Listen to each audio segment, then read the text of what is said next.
Welcome, families. I'm guessing some of you are not real excited to be here today. I understand how you are feeling. It is Saturday and it is sunny and it is beautiful out, and we would much rather be out and enjoying it, right? But what if I told you that the information I'm about to share with you today will not only change your life, but have a lasting effect on the rest of your life? Would you be interested? Let me start with a word, and you give me some ideas of what it means. That word is belonging. What comes to mind? Use the piece of paper in front of you and jot down some ideas. Don't worry, you don't have to share them out loud if you don't want to. We just want to get our brains and bodies in the group.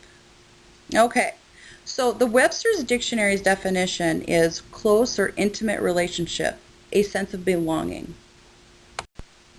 We all strive for a sense of belonging, whether it is within our family units, our coworker relationships, or our friends. We all want to feel like we belong to something, and we search for it. Now, I'm guessing you are asking yourself, what is Adlerian belongingness? Well, let's get to know the man behind the theory. His name is Alfred Adler. Alfred Adler was a physician, a psychotherapist, and the founder of the Adlerian psychology, sometimes called individual psychology. He is considered the first community psychologist because his work pioneered attention to community life, prevention, and population health. Adlerian psychology emphasizes the human need and ability to create positive social change and impact. Adler's work stressed the importance of nurturing feelings of belonging and striving for superiority. He held equality, civil rights, mutual respect, and the advancement of democracy as core values. He was one of the first practitioners to provide family and group counseling and to use public education as a way to address community health. He was among the first to write about the social detriments of health and of mental health. His values and concepts drive our mission, work, and values today, Adler University. So I'm guessing you're sitting here asking yourself, what does this have to do with us? The answer is to understand why we gravitate towards the gang life. You are court-ordered to be here because of the criminality with the gang life. I am helping you understand why you chose the lifestyle and to show you the reasons for doing so. It will also help you understand the need for belonging and how to achieve it in a healthy way. Alfred Adler had a theory that all people will naturally have feelings of inferiority, no matter who they are.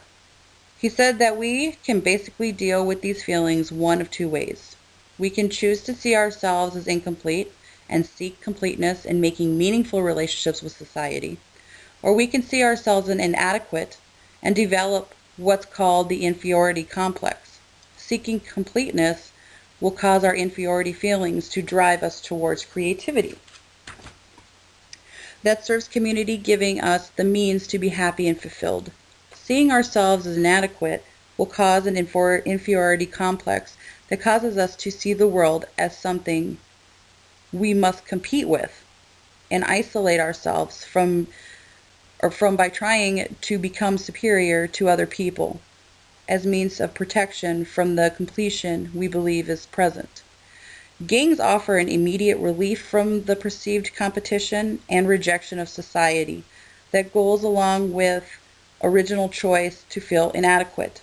The truth is that everyone is adequate to seek completeness through engaging and providing useful service to society.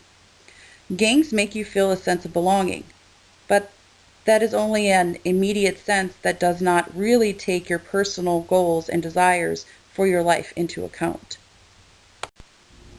What is life task of social functioning and friendship? Alfred Adler said that each individual needs to find a place among others that allows them to cooperate. The task is learning to get along with others and essentially one's interpersonal relations. People are not strong enough to live alone without the support of others, so therefore must learn how to adjust socially and to get along with one another. Adler stressed that belonging and fitting in with others is a basic need. We depend upon the good will of others for our very existence. George W. Linden wrote an essay about friendship from the heritage of Aristotle and Sioux. He then uses the Adlerian point of view to help us understand what true friendship is by describing forms of friendship. George starts off with a story about the Sioux tribe and the ceremony that they would engage in to make peace with other tribes as to show brotherhood and family, Hunkapi. The Hunka ceremony consists of the two men drawing blood and putting their hands together. This shows respect for one another and shows that they are forever family.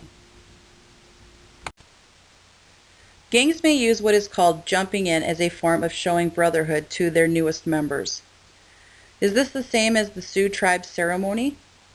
We're going to take a closer look into friendships, and we may be able to decipher the difference between the two. Mr. Linden did a wonderful job breaking up and describing the differences in friendship.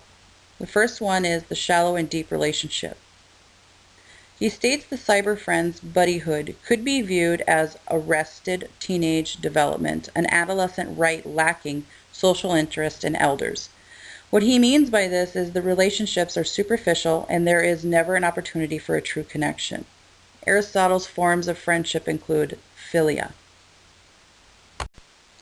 Webster's dictionary's definition of philia, a strong feeling of love or admiration for something, brotherly love. Aristotle said that we cannot live without connection.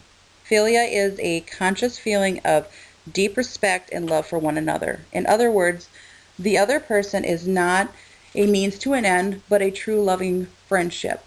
Why is this important? Because we cannot exist without true connections. We need philia to build communities that work together for the greater good. Gemeinschaft Gefühl. Community engagement or social interests. This Adlerian term is used to describe one's connectedness and interest in the well-being of others that enhances or preconditions psychological health. The revolutionary notion that Alfred Adler proposed in turn of the century Vienna that drives the groundbreaking and far-reaching curricula and commitment to community engagement. We are to become one. To see with the eyes of another, to hear with the ears of another, to feel with the heart of another.